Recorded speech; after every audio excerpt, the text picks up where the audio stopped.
Hi guys, welcome to today's post, and this card looks like a batik print, and for that I have used GooseBumps and some firework sprays.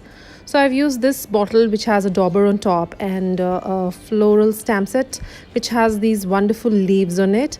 So I'll be using the three solid leaves from this stamp set, and I'll be randomly stamping it with this GooseBumps on the cardstock. This is a smooth cardstock, and I'm randomly going to print it everywhere. You won't be able to see it now, but once I add the fireworks, the magic is gonna happen and it'll be just stunning. So this is very different from a embossed resist, and embossed resist will give us a shiny impression, but this goosebumps make it so smooth, and it looks like there is a ghost image, or maybe I just thought it looks like batik.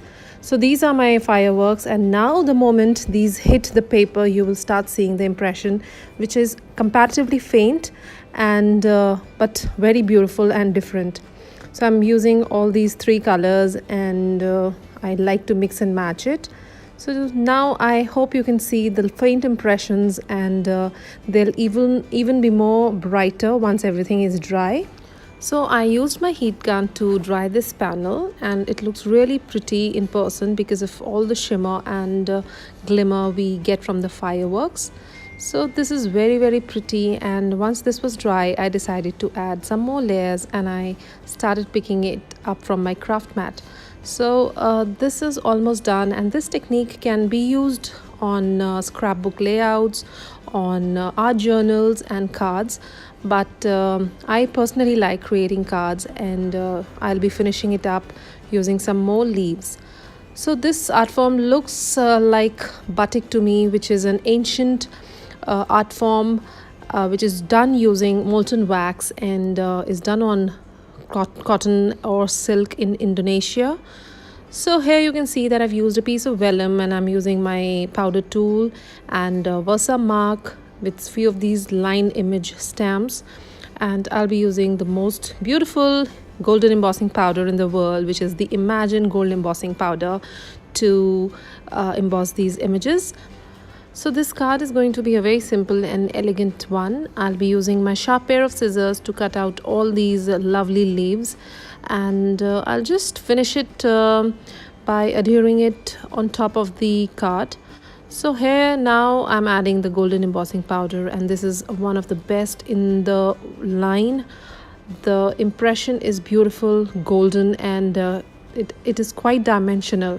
So here you can see that the moment I hit it with the heat, they start melting, and it's beautiful. So now I'll be using my scissor to cut these leaves, and that was very quick and easy because vellum cuts beautifully, and it was not at all difficult. You can use any image for this card, and I also heat embossed a sentiment and adhered it using the tear-it tape. So we are almost towards the end of the project, and I hope you enjoyed this. I love creating different techniques and different backgrounds. I love working with different techniques, and this really is one of my favorites. So to stick these embossed leaves, I'll be using on-point glue and some glue dots so that they don't move, and that will finish the card. So I'm just using a piece of thin yellow washi tape, and that added some more glamour.